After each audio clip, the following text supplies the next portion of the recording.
एक प्रसंग में पूज्य श्री राधा बाबा वर्णन करते हैं कि रतनगढ़ में ही भाई जी थे।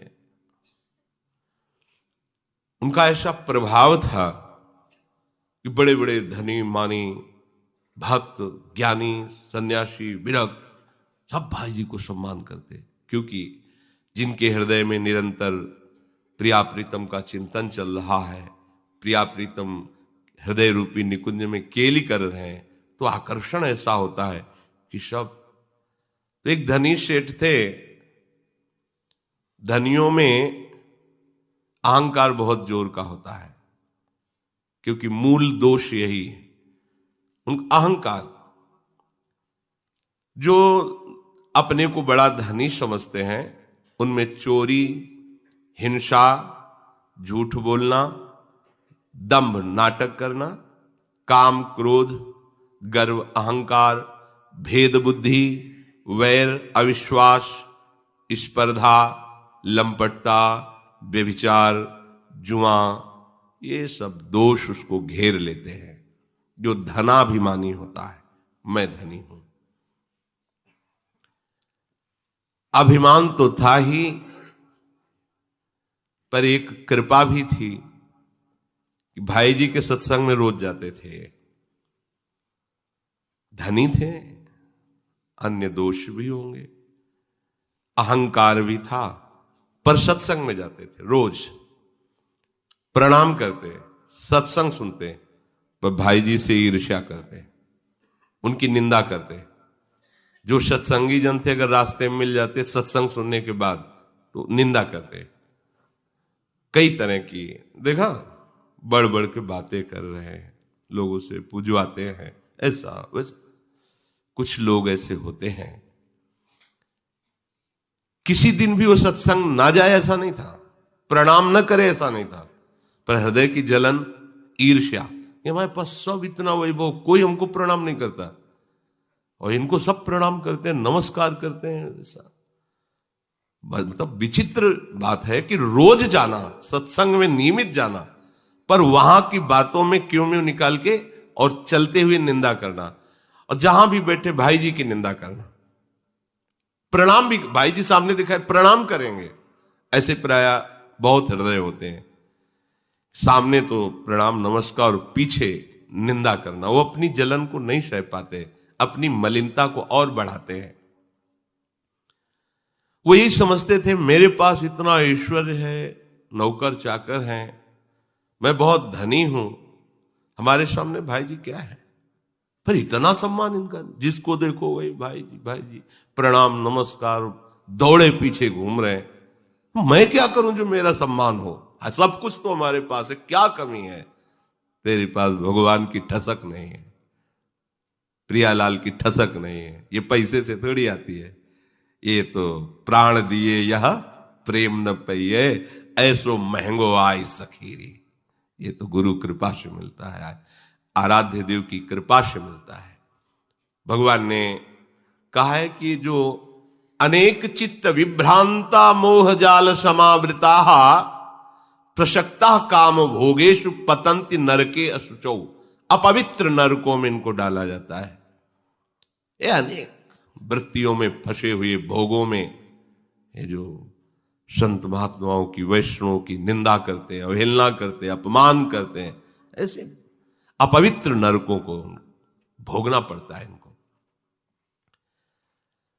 भाई जी के पास आना, उनको प्रणाम करना, देखो इसका प्रभाव, और भाई जी की निंदा करना, अपना अपना प्रभाव है। देखो बढ़िया अवसर कि अगर इस जलन को विवेक के द्वारा रोक लेते, निंदा ना करते, तो इसी जन्म में भगवत प्राप्ति हो जाती। इतने बड़े महापुरुष का दर्शन अमोघश्च, उनकी वाणी अमोघश्च, उनके द्वारा बताया हुआ साधन अमोघश्च।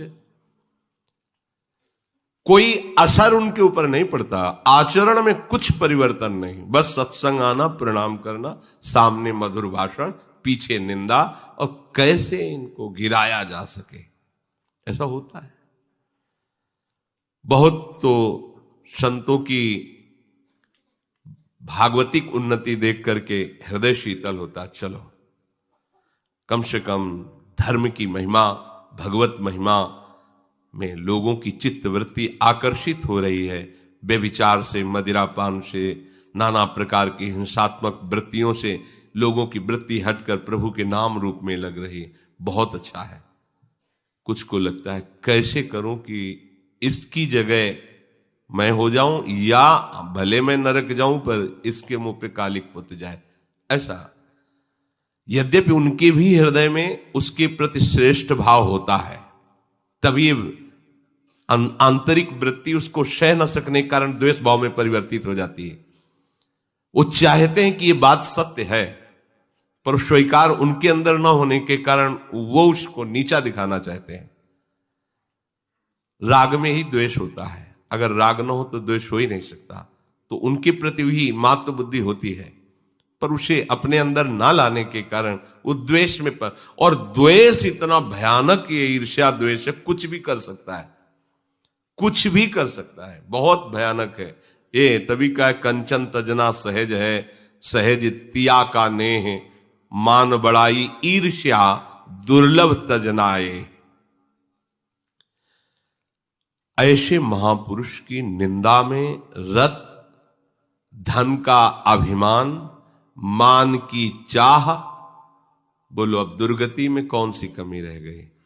पूरी की पूरी सामग्री तैयार।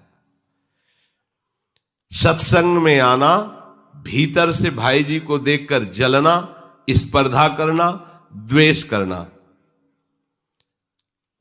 वो कहते भी थे कि इनके पास धन क्या है, कुछ नहीं, पर जिसको देखो भाई जी प्रणाम नमस्कार छाए हुए हैं। कैसा, मतलब अब उनके अंदर सहन नहीं हो रहा, क्या करें।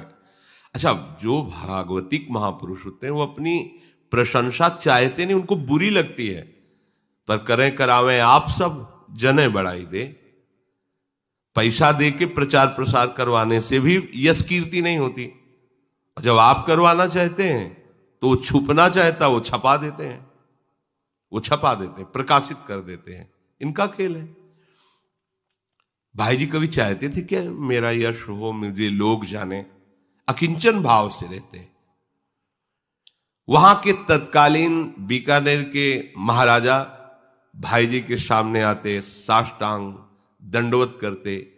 भारत के बड़े बड़े अधिकारी आते, भाई जी के चरण स्पर्श करते, बड़ा महिमा। ये देख करके उनके हृदय में, और ये लीला भगवान की है, और जलन, मतलब जलन तो इतनी बढ़ जाती है कि वो क्या करे। अगर उसको आत्महत्या करने से उनका नाश हो रहा हो तो तुरंत कर ले, ऐसी ईर्ष्या पैदा हो जाती है। और जब भाई जी के सामने आते तो ऊपर से बड़ा प्रेम का दिखावा करते हैं, बड़ी कृपा भाई जी आपकी, रोज सत्संग में आते हैं, रोज ऐसा सब ऐसे। कुछ समय बाद उनकी मृत्यु हुई। सेठ के परिवार के लोग मृत्यु के समय भाई जी को बुलाने आए। भाई जी अचानक सोच किया कि तो उसमें चले गए। शौच क्रिया अचानक लगी, उधर सूचना रही कि वो प्राण त्यागने वाले।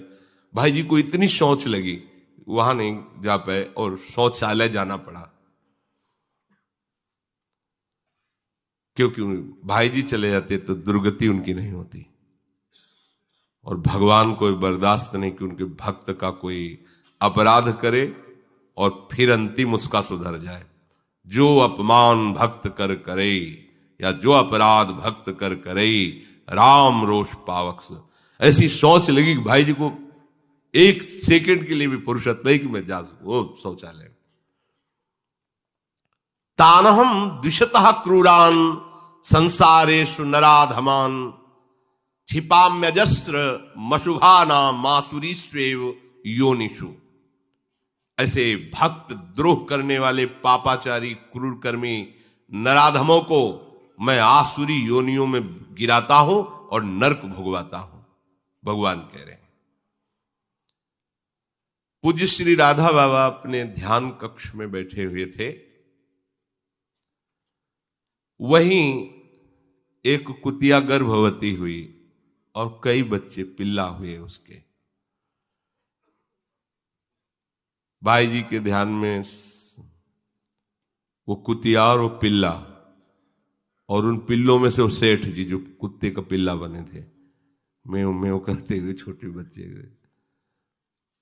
बाबा निकले कुटिया से बाहर, देखा नई नई कुतिया ब्याई है, बच्चे हमारे ही सामने लाना था इनको। देखा, अच्छा सेठ जी हैं ये, कुत्ते के पिल्ले के रूप में।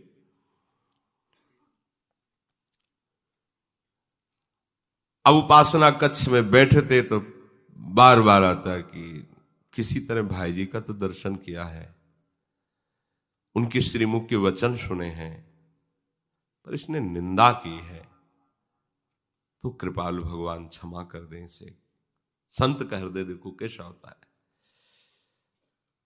अगर उनको दंड ही देना था तो फिर मेरे पास क्यों जन्म दिया? अच्छा, जन्म ही दे दिया तो मेरे ध्यान में क्यों लाए? संकेत क्यों किया कि वही सेठ है, कुत्ते का पिल्ला बन करके आया है? इसका मतलब भगवान इसका मंगल चाहते हैं।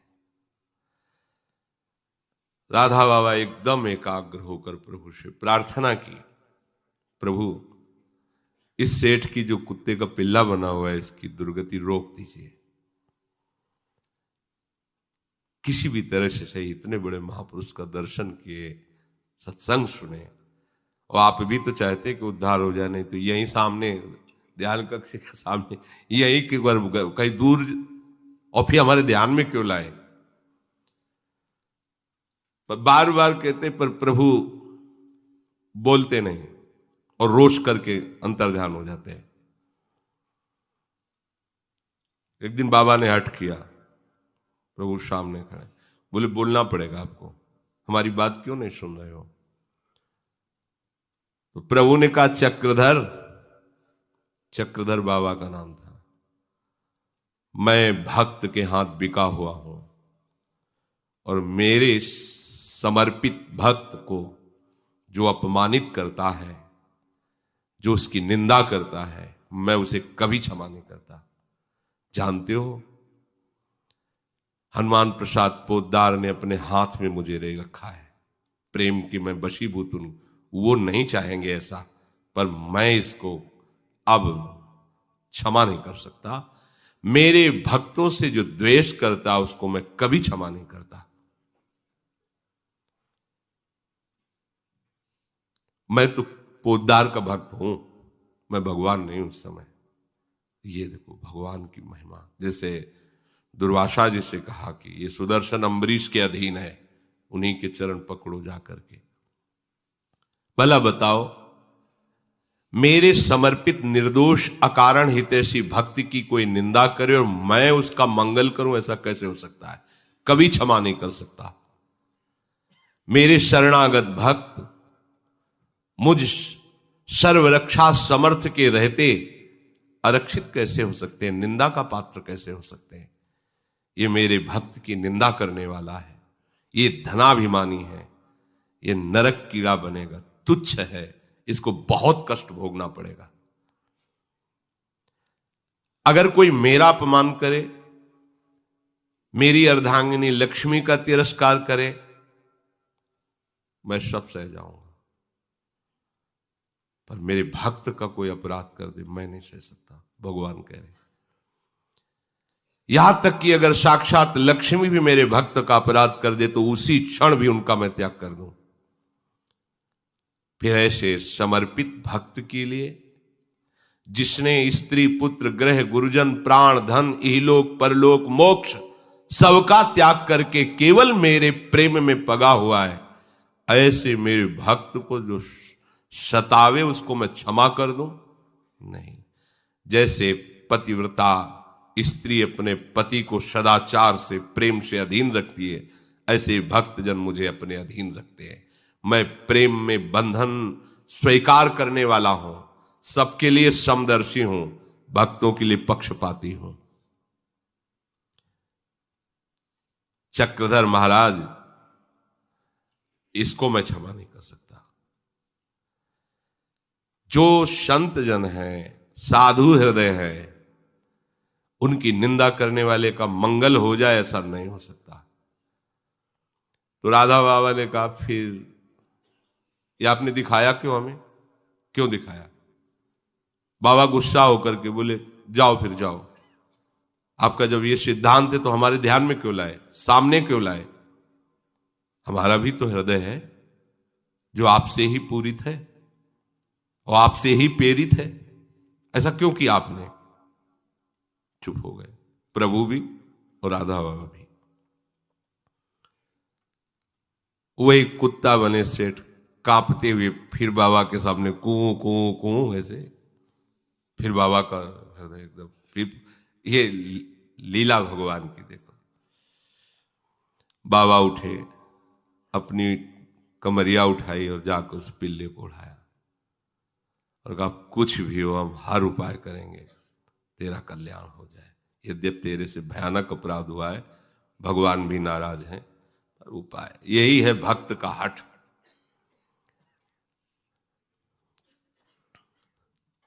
अब देखो रतनगढ़ में कितने कुत्ते होंगे, कितने पिल्ले होंगे, लेकिन रोज भाई जी को प्रणाम करता था, सत्संग सुनता, पर निंदा करता था। अमोघस्य संत ते होए न कारज हानि। एक दिवस बाबा ने फिर श्री कृष्ण जी से कहा, अरे इसको पिल्ला बनाना था तो मेरे ही सामने कोई बार बार ला रहे हो, कहीं दूर ले जाओ। कहते हो हम इसका कल्याण नहीं कर सकते, क्षमा नहीं कर सकते। मेरे कक्ष के भजन के नीचे ही कुतिया बच्चा दिया और उसमें सेठ मेरे ध्यान में आया, मुझे बार बार विक्षेप पड़ रहा है, दुख हो रहा है, अब उसका कल्याण होना चाहिए। ये बार बार मेरी दृष्टि पथ में आता है और मेरा हृदय करुणा से भर जाता है, और आप करुणा समुद्र, मेरी बात तो सुन लो। बोलो इसके लिए मैं क्या करूं? बाबा ने कहा, जिससे आप प्रसन्न हो जाओगे। कैसे आप राजी हो जाओगे, कैसे इसको क्षमा करोगे? प्रभु कुछ नहीं बोले, चले गए। सायंकाल बाबा बैठे हुए प्रभु की लीला का चिंतन कर रहे थे। वो पिल्ला फिर भागकर बाबा के सामने आया, कूं कूं करता हुआ, और बाबा की तरफ ऐसे पैर करके ऐसे बैठा। बाबा ने देखो, बोले कुछ भी हो जाए, तेरे को तो भगवत प्राप्ति कराएंगे। संतों का यही एक जगह बाबा के शायद शब्द थे कि जो भगवत भजन में उन्मत्त महात्मा होते हैं, तो जैसे पागल कुत्ता काट ले ना किसी को, वो ऐसे सिरजी हो जाता, ऐसे ही होता। भगवान कह रहे नहीं उद्धार होगा, वो कह रहे अब हो के रहेगा, देखते हैं क्या। हट, इसीलिए मोरे मन प्रभुष विश्वासा, राम ते अधिक राम कर दासा। बड़ी व्यथा हुई। भाई जी अपने घर के मुख्य द्वार पर बैठे सोच के हाथ मटिया रहे थे, अकेले बैठे हुए चिंतन करते हाथ धो रहे थे। राधा बाबा जाकर खड़े हो गए। भाई जी ने बाबा को देखा, कहो स्वामी जी, क्योंकि ऐसे नहीं, सहज में नहीं आते, कैसे आगमन हुआ? वो एक सेठ थे जो आपकी निंदा भी करते थे, सत्संग में भी आते थे, प्रणाम भी करते थे, आपको याद है? हाँ हाँ याद है। बोले उनकी मृत्यु हो गई थी। हाँ हाँ, हमें उस समय भी याद है कि आए थे बुलाने पर, वो सोच लग गई थी तुम्हें। हाँ, वो हमारे भजन कक्ष के नीचे कुतिया जो है ना, उसमें पिल्ला बन करके आए, चेंचे करते रहते हैं हमारे सामने। ये कि वो आपकी अकारण निंदा करते थे, बड़ा अपराध करते थे, मानते हैं, परंतु आपके लिए निंदा और स्तुति तो समान है। निंदा के रूप में ही सही, पर वो आपका चिंतन तो करते थे। भाई निंदा भी करने के लिए वो आकृति तो आएगी ना सामने। तो मुझे लगता है कि किसी भी तरह से आप जैसे महापुरुष का आश्रय, ऐसी दुर्गति नहीं होनी चाहिए। आपका जो सत्संग सुना, आपको प्रणाम किया, आपका चिंतन किया, वो कुत्ते की योनि में और ऐसे कष्ट में माना अपराध किया है।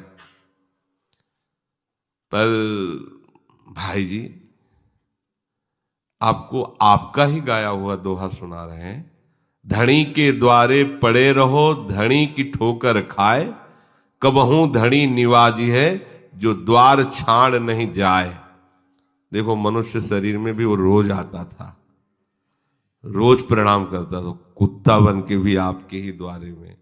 तो भाई जी उसकी तरफ से हम क्षमा मांगते हैं, आप क्षमा कर दो और उस पर कृपा कर। देखो कैसा हृदय संतों का होता है।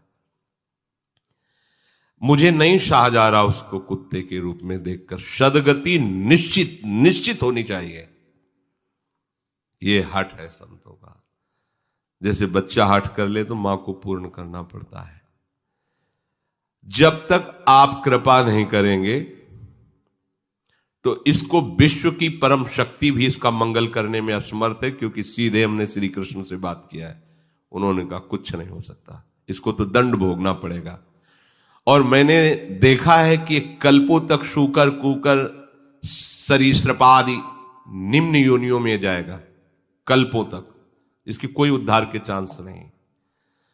भाई जी आप इस अधोगति से इसको बचा लीजिए, आप इसे क्षमा कर दीजिए, मैं क्षमा मांगता हूं। कैसे संत हृदय, देखो कैसा होता है संत हृदय। भाई जी इसके अपराध को क्षमा कर इसको महान दुख राशि से मुक्त कर दीजिए, ये उत्तम गति को प्राप्त करे। ऐसी अपराध ज्वाला से मुक्त करने के लिए आप ही समर्थ हो। मेरा हृदय बार बार इसके लिए करुणा कर रहा है, इसकी अधोगति नहीं होनी चाहिए। भाई जी ये बात सुन करके उठ खड़े हुए और बड़े प्यार से मिट्टी से सने हुए दोनों हाथ राधा बाबा के कंधे पर रखे और बड़े स्नेह से कहा, स्वामी जी क्या आप समझते हैं मैं ऐसा निठुर हूं? क्या आपका हृदय मेरा हृदय दो हृदय है? जब आपके हृदय में इतनी करुणा है तो इस हृदय में हमने तो अपराध ही नहीं माना। ये तो श्री कृष्ण की लीला है कि उन्होंने उसे दंड दिया। मुझे इस बात का तनिक भी कोई रोष या कि उसको ये दंड मिले, कदापि नहीं। क्षमा तो तब करे जब हमने अपराध ही माना हो, हमने तो माना ही नहीं, ये तो उनकी लीला है। अब आप निश्चिंत हो जाइए। राधा बाबा से कहा, देखो इसने हमारी निंदा की, श्री कृष्ण ने इसे दंड दिया, तो आपकी कृपा इसके ऊपर हुई, तो अब देखो मैं इसे सीधा लीला में प्रवेश कराता हूं। भाई जी ने कहा सीधा लीला में। अब आप देखना कुछ ही दिनों में मर जाएगा ये पिल्ला, कुछ ही दिनों में ये मर जाएगा। और ये कुछ दिन में अर्थात 2 या 4 दिन में, और जहां मरा तो आपको यह अनुभव होगा कि वो कहां गया, सीधे आपको पता चलेगा। ऐसा नहीं कि वो सीधे भगवान की लीला में प्रवेश करेगा। भाई जी ने कहा जहां मैं हूं भावदेव में, वहीं ये भी पहुंच जाएगा। मेरा भाव देश इसके स्वागत के लिए तैयार है। यद्यपि मुझ में किंचन मात्र ऐसी सामर्थ्य नहीं, ये सब राधा माधव की सामर्थ्य है, परंतु हां ये रहस्य आप किसी से भी नहीं बताएंगे। ये वचन हमारे सामने दो कि सेठ के पिल्ले रूप में आने का इसके परिवार को भी खबर नहीं होगी, परम धाम जाने का, आपका प्रार्थना करने का, हमारा बोलने का, ये हमारे जीवन काल में बात प्रकाशित नहीं होनी चाहिए। किसी को भी आप गुप्त रखना। राधा माधव की कृपा हुई और बाबा ने देखा कि वो पिल्ला मर गया। जे भी मरा तो देखा वो भाव देह प्राप्त करके लीला में प्रवेश कर। भाई जी की महानुभावता देखकर बाबा का द्रवित चित्त नाच पड़ा और लगा कि इनके चरण पकड़ के बस इन्हीं में लौटता रहूं। ये गति बड़ी दुर्लभ गति है, लीला में प्रवेश होना। प्यार उड़म क्षमते नयच्छु सुखादि नाम तुय ध्यानगम। मन के भावों को रोक करके बाबा, क्योंकि भाई जी को पसंद नहीं था कि बाहर बाबा ऐसा कि चरण पकड़ के लोटे हो, जय हो। तो जिसमें स्वामी की रुचि हो सेवक की वही प्रधान। नेत्रों में भाव बसाकर भजन कक्ष में एकांत में बाबा हो गए। तो इस प्रसंग से पता चला, यद्यपि ये निंदनीय है, नहीं करना चाहिए, पर इससे पता चला किसी भी तरह से प्रभु से जुड़ जाना कितना बड़ा मंगल का विधान बना। किसी भी तरह, यद्यपि कोई पद्धति नहीं है, अगर राधा बाबा कृपा न करते तो वही कह रहे हैं कि मैं कल्पों तक देख रहा हूं इसका क्रम, नाली का कीड़ा, सुअर, क्या क्या ये बनेगा जाके, इसका कभी उद्धार नहीं हो सकता। ये तो महापुरुषों के समीप बैठने का और उनके वचन सुनने का, अभाव से ही सही उनके सामने सर झुकाने का ये सौभाग्य दिया। नाराज थे श्री कृष्ण, पर बहुत अंदर से कृपा भी की, नहीं तो ऐसे महापुरुष की दृष्टि में क्यों लाते, काम बन गया। इसका भाव ये है, यद्यपि बिल्कुल ऐसा नहीं करना चाहिए, किसी की भी निंदा नहीं करनी चाहिए, पर किसी भी तरह से संत से जुड़ जाए तो उसका अमंगल नहीं हो सकता।